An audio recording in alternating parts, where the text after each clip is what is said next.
And Biden's tour comes after passing the bipartisan CHIPS and Science Act last year, which aims to boost research, development, and production of the technology that goes into everything from automobiles to household appliances to defense systems. And joining us live right now, all the way from New York City, is Scripps reporter Joe St. George with more on the topic. Joe, as always, thanks so much for being here this morning. What is the latest in the country's quest to build more computer chip facilities here in the United States and hopefully lessen our reliance on that foreign-made technology? Yeah, good morning. This is a big story in Idaho, a big story in Boise, mainly because of Micron. As we've been reporting over the years, 6,000 employees estimated to be impacted by any developments when it comes to computer chips, semiconductors, as they're often described as.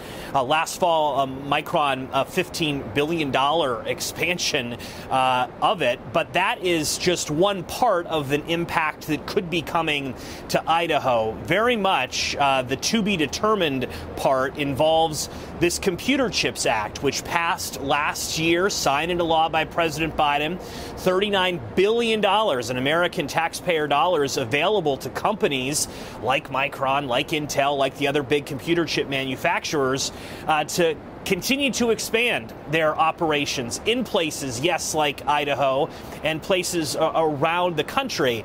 The biggest impact that you need to know is President Biden, again, is going to speak about this today in North Carolina, is that the funding application is open, but there's a number of strings attached regarding companies and being able to access this money. The Department of Commerce has announced, they announced in late February that the portal, if you will, is open for companies to submit bids, but you're just not going to be able to be handed a blank check here. The Department of Commerce, in giving away this money, you're going to have to show, if you're a major company, that you're contributing or helping in some way with child care assistance for your employees. That's one part of it. You're not going to be able to just receive taxpayer dollars. You're going to have to show some private investment as well. So that's some of the interesting caveats, if you will, associated with this funding. Again, we're expected to hear from President Biden today more on this computer chips, the next phase of all of this. The first major grants to be administered, given out to companies, are expected to be given out in the coming months, although no exact date has been finalized. But this is a big story. It impacts a lot of people in Boise and certainly the economy of Idaho. Yeah, absolutely. And on that note, I wanted to ask you, as most of our area knows, of course, Micron Technology, its headquarters is here in Boise, and they announced a $40 billion investment into that chip manufacturing. It's the biggest investment by a company based in the United States. So you have any insight as to how that might affect here, all of us here in the state of Idaho? Well, to be very clear, that any time an investment of that nature comes to Idaho, there is going to be an impact. But it's not just about what has already been announced by Micron.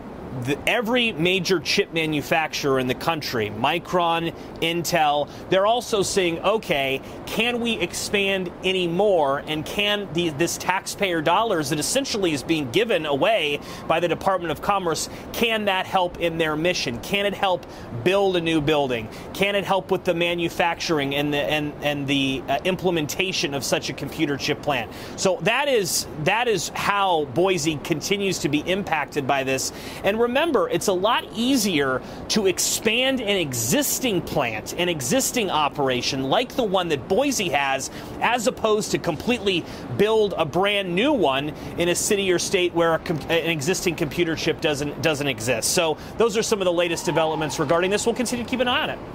All right. Well, we're looking forward to hearing what President Biden is going to say about all of this coming up a little later on today. In the meantime, great insight, as always, from Scripps reporter Joe St. George, who is joining us today live from New York City with the latest on computer chip manufacturing here in the U.S. Joe, as always, thanks so much for being here.